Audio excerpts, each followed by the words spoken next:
El cambio climático está exacerbando los desafíos del agua, sea por sequía o también por inundaciones. Según Naciones Unidas, 2.000 millones de personas no tienen acceso a agua potable, mientras que la población del mundo padece escasez severa de agua. Me acompaña esta noche Pablo Bereciartúa, presidente del Global Water Partnership, que es una red global con 3.000 organizaciones de hasta 179 países. Pablo, bienvenido, gracias por acompañarnos. Hace una semana se desarrolló justamente la Semana Mundial del Agua. ¿Cuáles son los mensajes principales cuando el tiempo apremia y hay desafíos severos, por ejemplo, en temas de infraestructura? Mira, Gabriela, gracias por esta posibilidad de compartir contigo algunas ideas. La Semana del Agua resultó muy exitosa en Estocolmo y pone de manifiesto que la agenda del agua se transforma en una agenda central.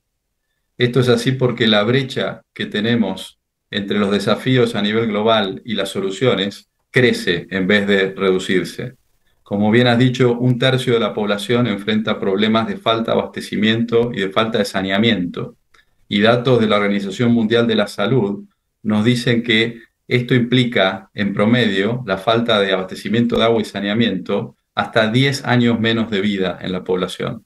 Pero además, un impacto muy significativo en la falta de productividad, por la imposibilidad muchas veces desde acceder a los colegios, a las escuelas, hasta trabajar.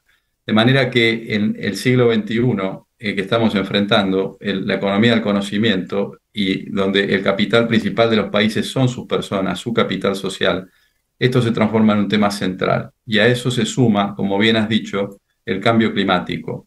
Para darte una idea, estimamos que a nivel global hay una pérdida del orden de 260.000 millones de dólares al año por falta de infraestructura en agua y saneamiento. Y para resolver esa brecha haría falta una inversión de cerca de 120.000 millones de dólares de aquí al 2030. La pregunta es, ¿lo estamos logrando? La respuesta es no. Debemos, como mínimo, duplicar los esfuerzos para lograr cerrar esa brecha. Para duplicar los esfuerzos, no hay gobierno que pueda solo, no hay sector privado que pueda solo. ¿Cuál es el desafío en articular, digamos, estas alianzas, por ejemplo, en nuestra región? En nuestra región los impactos son muy significativos. En los últimos 10 años, las inundaciones han afectado a más de 50 millones de personas y cerca de 20.000 muertos. Y las sequías, que son cada vez más extremas, han tenido impactos muy significativos. Por ejemplo, en los últimos 10 años, cerca de 8.000 millones de dólares de impacto en el nordeste brasilero, o las sequías del 2015 al 2017 en la Argentina, 2,5% del Producto Bruto de ese país. Y entonces, frente a ese enorme desafío, aparece una agenda que también se trató en la Semana del Agua, que es que hay que volver a reflexionar y crear un nuevo marco para considerar el valor del agua, incluyendo formas de generar precios que nos permitan asignar recursos, por un lado que nos lleven a volver más eficiente el uso del agua, por ejemplo en la agricultura, que representa el 70% del consumo del agua, pero también en las ciudades, donde tenemos grandes ciudades en América Latina con enormes pérdidas de agua en las redes, del orden del 50%. Cuando Ese hablas... valor del agua creo que es Ujú. central y para eso me gustaría compartir contigo que se ha creado en el 2022 la Comisión Global para la Economía del Agua, que tiene un mandato de 2 años, la está coordinando los Países Bajos, Holanda, y tiene la participación y el apoyo de los países de la OCDE, de la Organización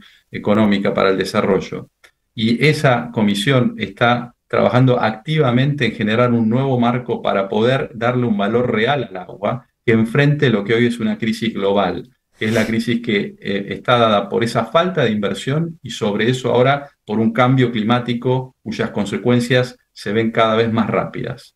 Hablar de reformular el valor del agua, Pablo, es un tema que nos da para un programa completo, pero estás hablando de que sea más cara, de que paguen más los que más consumen, perdón.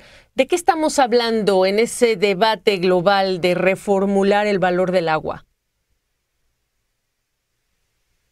Bueno, es un debate, como bien has dicho, muy profundo. El agua es, ante todo, un derecho universal, es un derecho humano.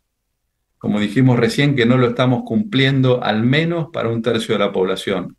Tampoco lo estamos cumpliendo para el planeta. El 80% de las aguas servidas, de las aguas que usamos, no las tratamos antes de devolverlas a la naturaleza y las consecuencias son la contaminación que tenemos en las cuencas.